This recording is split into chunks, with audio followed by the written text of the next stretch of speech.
The conversation I was having with one of my founders the other day was about the fact that they seem to have a lot of agreement in the meetings, but in reality, nothing seems to be moving after that. So, what they agreed to doesn't really get executed. Now, this happens more often than you realize, and it happens because you think that people have agreed to it, but they haven't very often actually aligned with what you were trying to do. Sometimes it's a simple case of comprehension. I have dealt with teams which are cross functional, cross geography, international teams. Sometimes you think everyone is speaking the same language, so though the language comprehension might actually differ.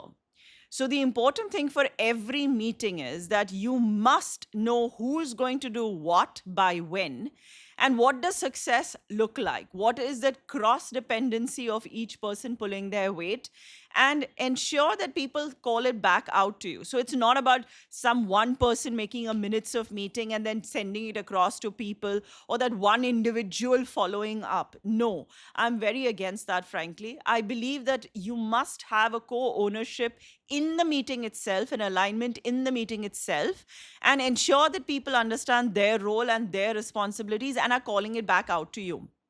Now, this is a normal course of business. Reality is that very often when this happens, there are certain employees who haven't actually bought into, or certain colleagues who haven't bought into your vision, and they're being passive aggressive. So they're nodding away in agreement, but they might not actually be doing the job or might not actually be aligned with what you're trying to do.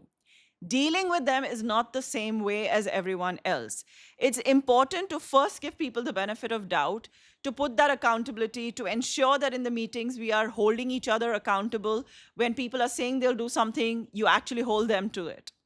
However, if it's a repeating pattern and you've observed that this person is actually not pulling their weight, then it's time to have that development conversation, time to understand what's holding them back, give them that support to take them to the next level. And if it doesn't happen, then I have often stated the kindest thing you can do is let people move on from your organization and go where they can actually be aligned and something that they believe in they can do.